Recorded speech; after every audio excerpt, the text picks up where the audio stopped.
Hello guys, heto tayo, magluluto tayo ng kamuti.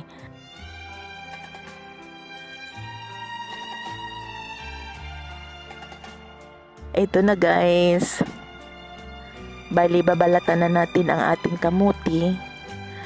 Kakaibang kamuti to guys kasi nakita nyo naman ang balat niya parang kulay dilaw siya, pero pagka nabalatan, ito ang kulay niya, naging violet siya. Ito guys, nagbabalat tayo. Ang ganda ng kulay ng kamote na binabalatan natin. Kakaiba ang kulay. First time ko nakakita ng kamote na ganito ang kulay. Ito guys, hihiwain na natin ang ating kamote. Matigas siya. Yan, kaya sinasamahan na natin ng kamay. Hiwa-hiwain lang natin siya. Ayan. Ayan, matigas. Ayan. Ganito lang paghiwa, guys. Parang Prince Price. Naloko ko rin yung bunso ko. Akala niya Prince Price. Kaya matakaw kasi ito ng Prince Price sa Jollibee. Wala namang Jollibee dito. Kaya ito naisipan ko bumili ng kamote. Gawa ng hindi kasi siya kumakain, naisipan ko na gawin siyang katulad ng Prince Price. Kaya ito, hiniwa-hiwa ko siya ng maliliit. Kaya naluko ko siya. Ang takaw niyang kumain, ang dami niyang kinain, akala niya Prince Price. Pero kamuti pala, pero masarap naman din, para naman din siyang para din siyang Prince Price. Mas maganda pa to kasi wala siyang kimikal. Ito, kakaiba naman din kulay to. Kulay yellow siya. Ayan. Kaso nga matigas, kaya kailangan natin samahan ng kamay. Yan. Ganito pala dapat gawin natin sa ating mga kids na ayaw kumain ng mga ganitong pagkain. Kaya kailangan natin silang dayain para madaya, para makakain. Biruin nyo na itong ginawa kong kamote Price. Ito lang kinain niya ng tanghalian. Tapos pag uwi niya galing sa school, hinahanap pa niya yung Prince Price. Prince Price natin, yung kamote Price natin. Ready to prito na siya. Wala siyang ibang hinahalo. Piprito lang siya.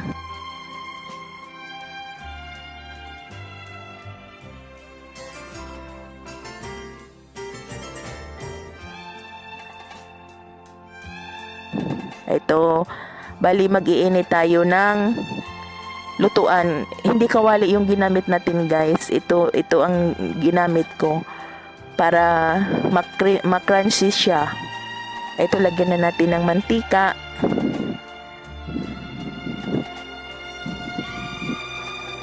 Antayin lang natin ng mainit na. Pagka mainit na, ayan, mainit na. Ilalagay na natin ang ating kamote Price. Ito na siya. Ilagay na natin. Mainit na siya. Ayan. Diba? Hindi mo na kailangan baliktad-baliktarin siya kasi buo na siya maluluto. Kaya hahanguin mo na lang kapag nag-brown na siya. Ito.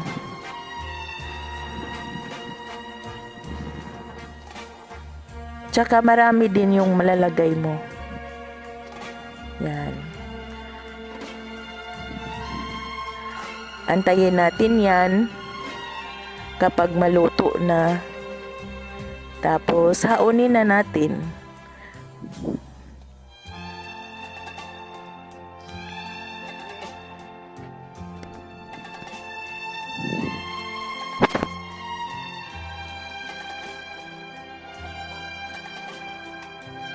Ito, madami na nalagay natin guys.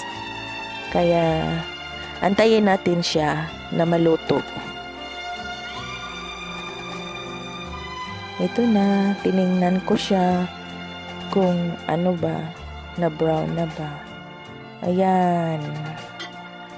Brown na siya, hahanguin na natin.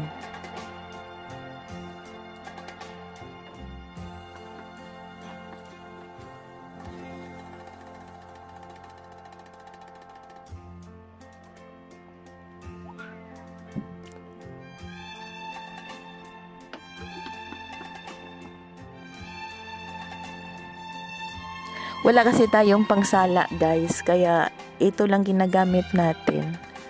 Pinapatulo muna. Ayan.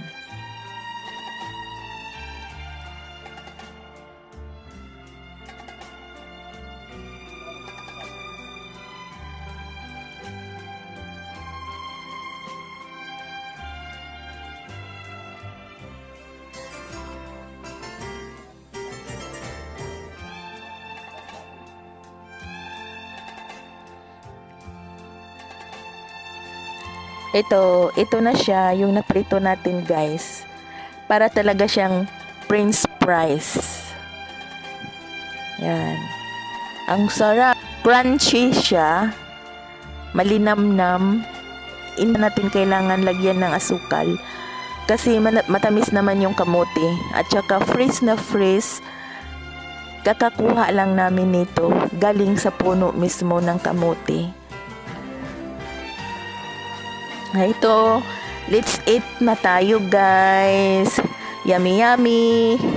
Kain na tayo.